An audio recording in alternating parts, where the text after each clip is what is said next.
applications to physics.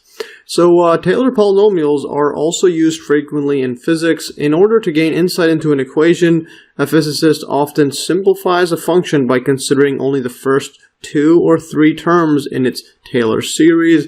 In other words, the physicist uses a Taylor polynomial as an approximation to the function. Taylor's inequality can then be used to gauge the accuracy of the approximation. And the following example shows one way in which this video is used in special relativity. So example 3, in Einstein's theory of special relativity, the mass of an object moving with velocity v is m equals 2 m naught, or m sub 0. Divide this by the square root of 1 minus v squared over c squared, where m naught is the mass of the object when at rest, and c is the speed of light. And the kinetic energy of the object is the difference between its total energy and its energy at rest. So this is the formula for kinetic energy. K equals 2 mc squared minus m naught c squared. So this is the rest mass, or the mass of the object at rest. Yeah, so its rest mass is the moving mass. So there's the total energy is the moving one, and then you have to subtract it by this one over here, the rest mass. Yeah, times it by the speed of light. So now part A says, show that when v is very small compared to c, this expression for k agrees with classical Newtonian physics, which is k equals to 1/2 m naught v squared. So then part B says, use Taylor's inequality to estimate the difference in these expressions for k when absolute value of v is less than or equal to 100 meters per second. So let's just jump right in. So let's look at part A. So we're going to have to show that when v is very small compared to c, that we get this formula over there. And also, so we have our formula for m is this, and then we have, this is the kinetic energy. So let's try to show that this is the case, that it's equals to the classical kinetic energy. So using the expressions for k and m, we get, well, let's just write this down. So k equals to mc squared minus m naught c squared. This equals 2. Now plug in our giant formula for m, this one right here. So m naught divided by square root 1 minus v squared over c squared. So this is going to be, put the c squared on top. Actually, it's going to be m naught and c squared, so let's put that on top. M naught c squared over, then the bottom square root is going to be square root 1 minus, and then v squared over c squared.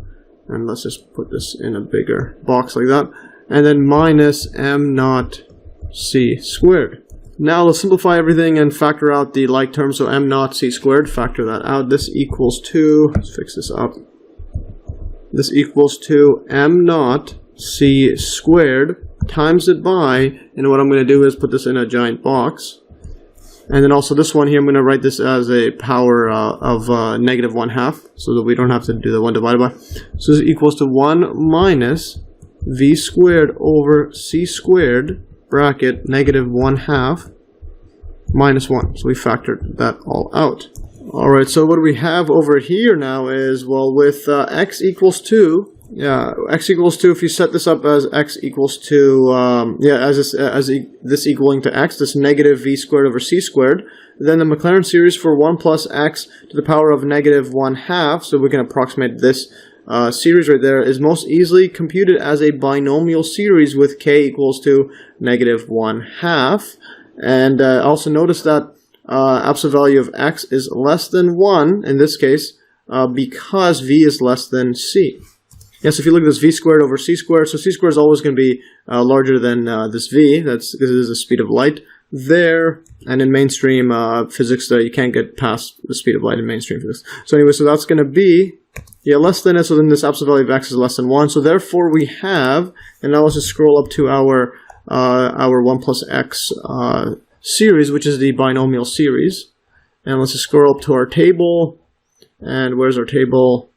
Our table is all the way at the top, and that is right here.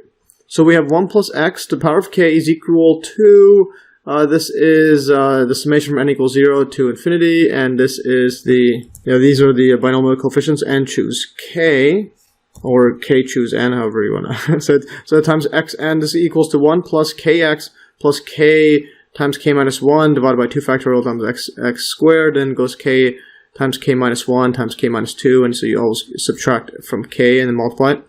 And then divide this by 3 factorial, then this x cubed, and where r is equal to 1. So in other words, we have the radius of convergence is 1, so absolute value of x is less than 1. So that fits our case, where we have our absolute value of negative v squared over c squared is less than 1. So let's just keep scrolling.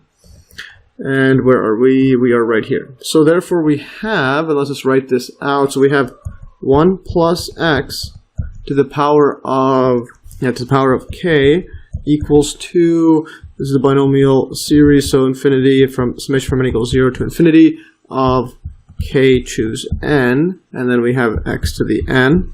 This equals to 1 plus kx plus k times k minus 1 over 2 factorial x squared, and then let's do this one more time. So this is going to be plus, or better yet, just move it down here so we have more space. So this is going to be plus k times k minus 1 times k minus 2, and this is going to be 3 factorial.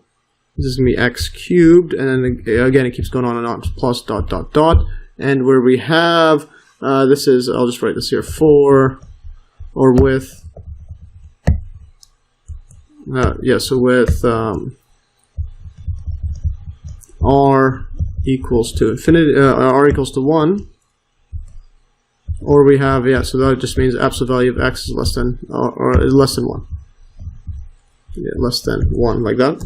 And then for our case, we have absolute value of x is less than 1, because v is less than c. So yes, so we have that case. So let's keep going further. So thus, so for our case, where it's k equals to negative 1/2, yes, for k equals negative 1/2, and I'll just, for completeness, and x is equal to negative v squared over c squared. Yeah, what we end up having is, let's just write this down. We'll keep the 1 plus x for now. I mean the x there. X to the negative 1/2 is equal to the series. So we're going to go 1 plus, k is going to be negative 1/2, because that's just its power, negative 1/2 above there. So that's going to be, now, so instead of plus k, it's going to be minus, so plus k, which k is negative 1/2. So minus 1 over 2 times x. And we'll plug in this x equals negative v squared over c squared when we do the, when we plug it into the kinetic energy formula. So let's just keep going here. Now, next one's going to be now it's going to be plus, and let's multiply this out. So k times k minus 1. So it's going to be negative 1/2 times it by, and now it's going to be minus 1, so minus 2 over 2. So negative 3 over 2, like that. And then this is going to be over 3 factorial times it by x squared. Actually, no, this is 2 factorial over x squared. So the next one is going to be, and now this is going to be negative 1/2, which is k. K minus 1 is going to be negative 3 over 2. And then k minus, then k minus 2 is going to be negative 5 over 2, so subtract another 2 over 2. And then we multiply by this by x cubed over 3 factorial. Like that, so that's the first few terms. Yeah, here I just shrunk it down a bit. Now it plus dot dot dot. So it keeps going on and on. Make this a bit better, these dots. Let's see, this is going to be plus dot dot dot. Alright. Yeah, so continuing further, this is going to be, let's just simplify this. So this is going to be 1 minus 1/2 x. Now this one's going to be, well, these are negative times a negative is going to be positive. Yeah, so this will be a plus. Let's just fix this up. A plus. Alright, yeah, so it's a plus, and then this is going to be, let's just multiply this out. So we have a 2, you're dividing by 2 times this one, 2 factorial is just 2. So 2 times 2 times 2 is 8, and then the top is 3, so we'll just have 3 over 8, x squared. And now the next one is, now we have 3 negatives, so it's going to be a negative. And let's see what we're going to get. This is 3 times 2 is 6, so we have 6 at the bottom, times it by, this is 8. So 6 times 8, or actually before I even do that, this is going to be, 3 times 2 times 1. So we can just cancel this 3 with this 3. So we're left with, 2 times 2 times 2 times 2. So that's going to be 16. And the top is going to be 5.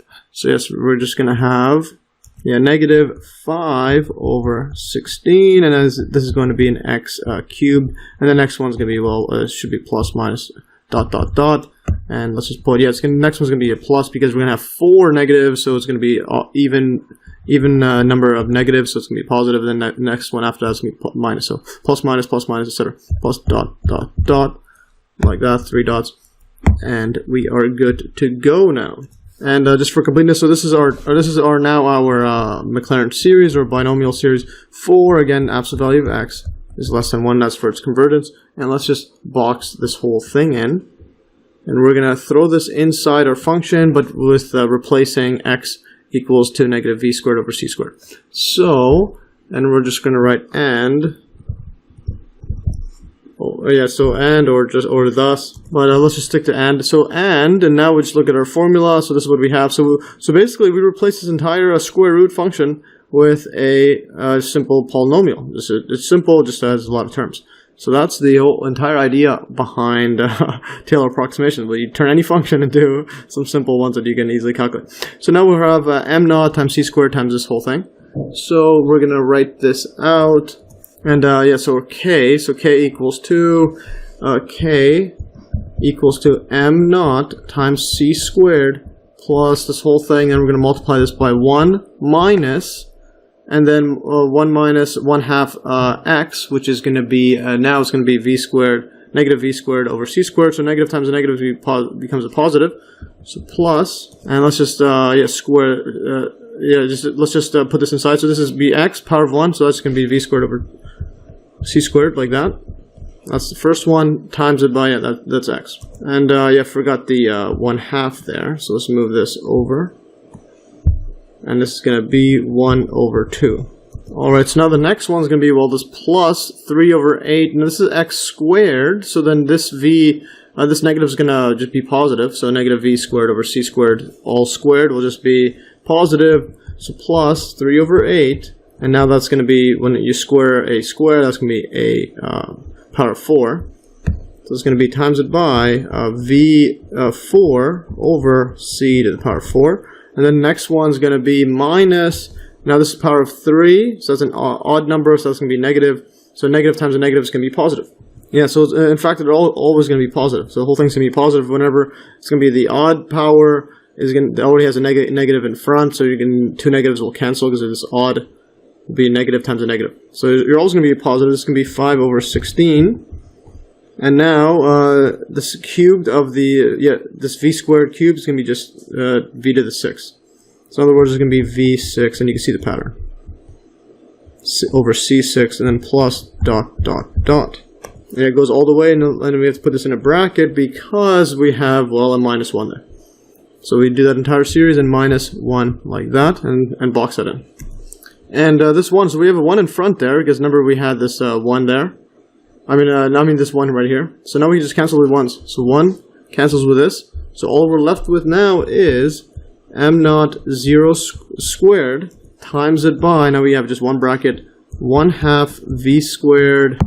Let's do this a bit better. Yeah, so 1/2 v squared over c squared plus, next one's 3 over 8.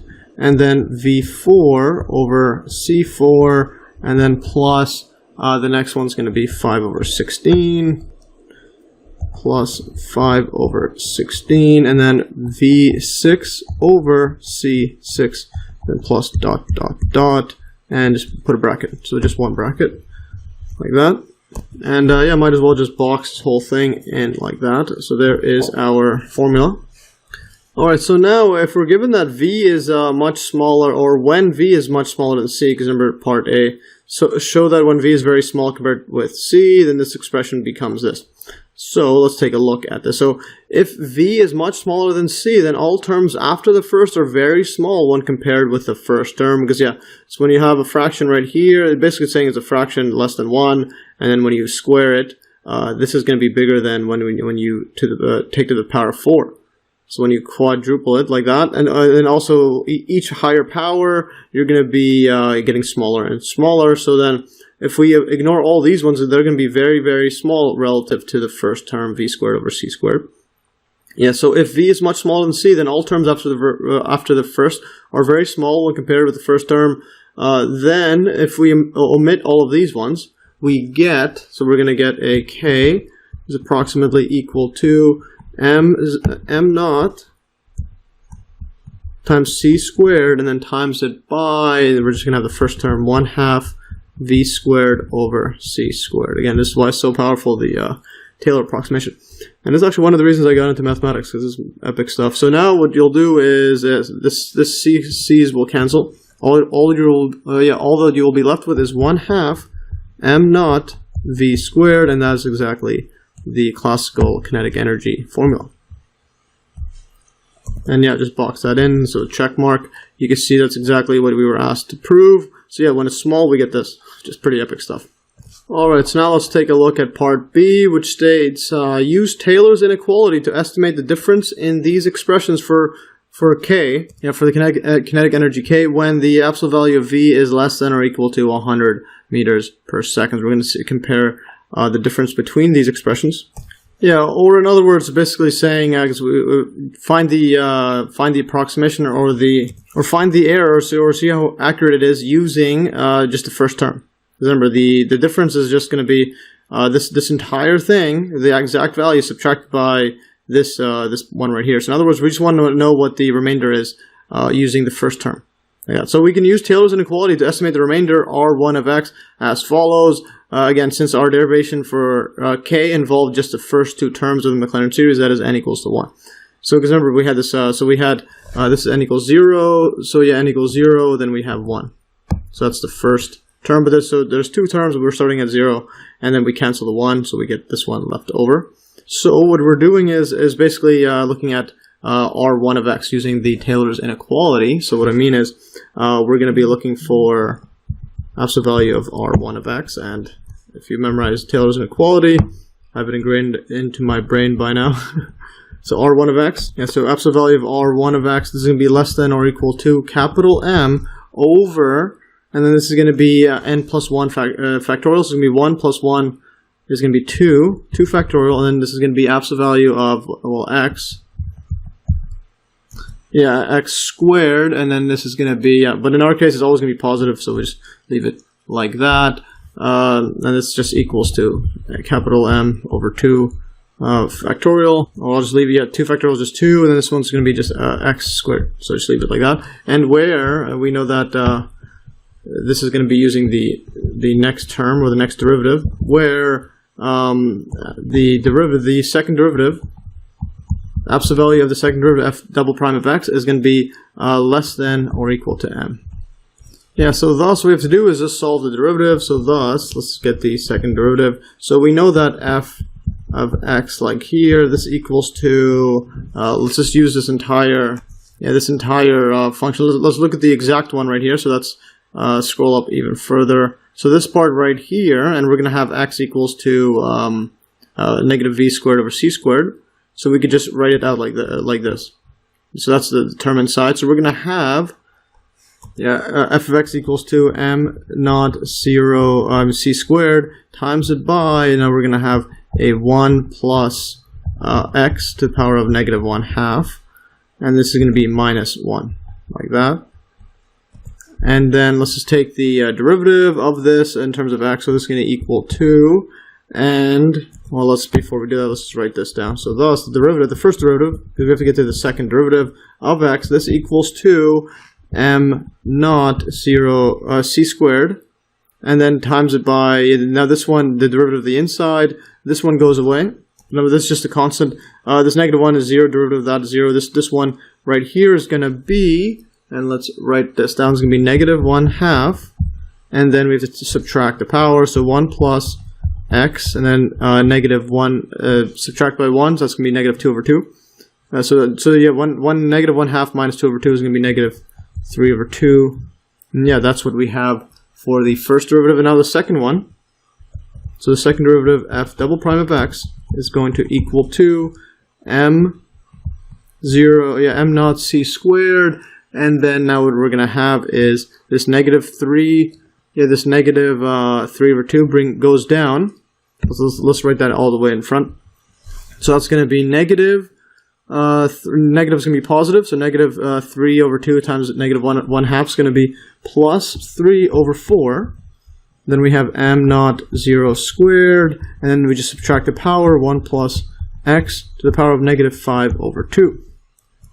And thus now so what we're going to do with x equals to is plug in inside v squared over c squared. We're going to have the absolute value of f double prime of x is going to be equals to, and I'll just put this all for completeness, absolute value of 3 over 4 mc squared, or you don't, these are constants, you don't need it over there, you just need it over here. This is going to be 1 minus v squared over c squared, power negative 5 over 2. But again, this one right here, this is less than 1. This is less than 1 because v is less than c, so less than 1, so that means 1 minus a number less than 1, the absolute value is going to be less than it. Then this one is going to be, well, less than 1, absolute value. So then we can just remove that out. So then this equals to 3 over 4 m0 c squared, and then you could just write this out as, just write it out again, 1 without the absolute value sign, 1 over v squared c squared, and then negative 5 over 2, like that. So that's what we have for this, and this is our m. Actually, no, that's not our m yet. We need to plug in our maximum value. So, since we are given that absolute value of v is less than or equal to 100 meters per second, as in the question, right here. So we're given this right here. Let's put this a bit better. So we have to solve it when absolute value of v is less than or equal to 100. And so since we're given that absolute value of v is less than or equal to 100, so we can replace that in. So that means the maximum value, absolute value of fx, like this.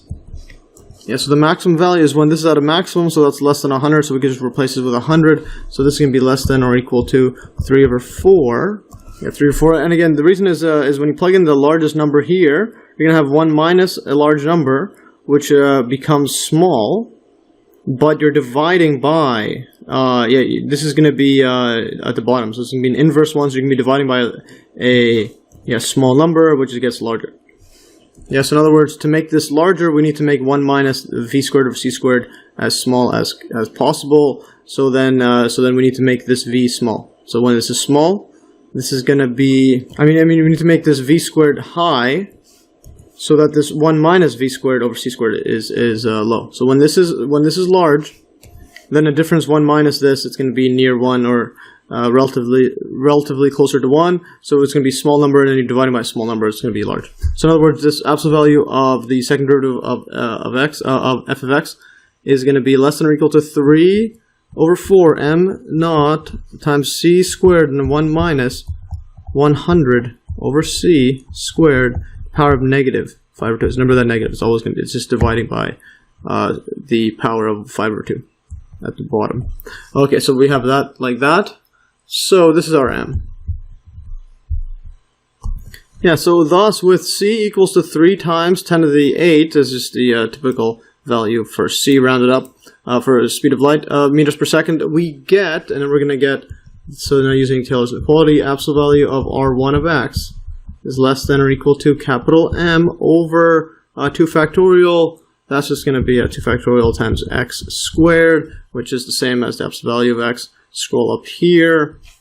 This absolute value of x and then squared, same thing here, because it's always going to be positive in our case. So let's just keep going. So this is going to equal 2, and then our m is this big giant number there. Well, the first one's going to be 1/2, so 1 over 2 factorial is 1/2, times it by 3 over 4. And now the next one's going to be, so that's 3 over 4 is this over here. Then we're going to have our m0 c squared. And now we're going to have a 1 minus 100 squared over c squared, negative 5 over 2, like that. So that's our m value. So remember, this is our m. But now we need to get to the x squared. That's going to be, well, we know x squared is going to be negative. It's going to be negative v squared over c squared. But then we're going to have to square it. So it's going to be positive. So it's just going to be, well, v squared, which is our 100, squared over c squared. Actually, no, these were already squared. So it's going to be 100 squared to the power of 2. Remember, this is our x is equal to, scroll where our x is. So our x is negative v squared over c squared. So then when you square that, it's going to be positive v to the power 4 over c to the power 4. So let's write that down. So 100 to the power 4, and then c to the power 4. And thus, for completeness, we can cancel this out, and then this will be a 2, like that. So ultimately, we're going to get, and this is 3 times, this is 3 at the top, 2 times 4 is 8.